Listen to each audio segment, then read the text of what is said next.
Et salut tout le monde. Cette vidéo à la base était un petit peu imprévue, mais bon, le sujet est trop important et trop passionnant pour ne pas en parler. Bon, aujourd'hui je vais vous parler de The Edge of Sleep. Et The Edge of Sleep, qu'est-ce que c'est quoi?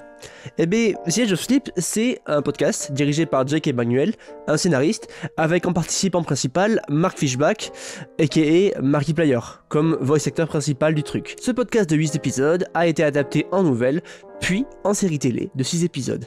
Le tournage a été effectué à Vancouver en 2021 et le film est sorti ce 15 octobre sur Amazon Prime aux US exclusivement pour l'instant.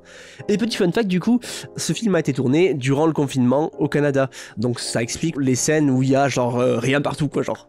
Pour ce qui est du scénario, Dave se réveille d'un cauchemar en plein travail et se rend compte peu à peu avec son collègue de travail que toutes les personnes ayant dormi depuis sont mortes durant leur sommeil.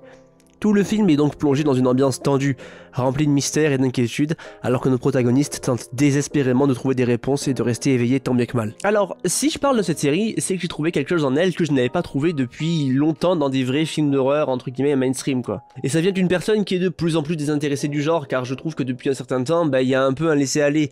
Il y a zéro innovation, il y a des plot twists un peu nuls, il y a des clichés utilisés à tort et à travers, les personnages sont décérébrés, voilà quoi. Il y a vraiment que en horreur analogue où je trouve vraiment des trucs à dire aujourd'hui parce que c'est le seul truc qui est un peu intéressant et un peu original. Sauf Urban Spook évidemment, je précise. Vous savez, les studios, ça sert à rien les bonnes fins parfois, hein. C'est ok de mourir. Hein. Moi je meurs pas parce que y a que les faibles qui meurent, ça on le sait. The Edge of Sleep est pour moi comme un nouveau vent balayant tout sur le no man's land du film d'horreur. Je le dis et je le dirai encore, mais actuellement l'avenir de l'art, c'est avec des petits studios indépendants. Les géants sont capoutes, à sec, à court d'idées, mais pas des indépendants. Le scénario est bien rythmé, un poil fantastique et surnaturel avec des passages psychédéliques ou se rapprochant parfois à la limite de l'horreur analogue, ce que j'apprécie d'ailleurs beaucoup.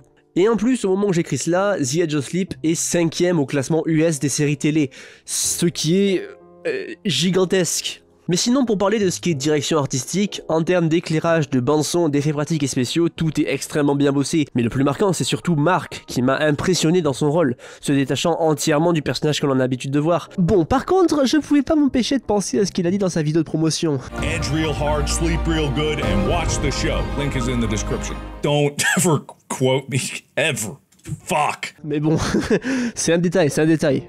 Bref, allez voir cette série, normalement elle sera disponible le jour de la sortie de cette vidéo, donc le 18 octobre. Allez la voir, c'est 6 épisodes de 20 minutes, vous ne perdez rien, vraiment. Faites-moi confiance. Faites confiance à un expert dans le genre. Et une dernière chose, bonne soirée et bonne nuit.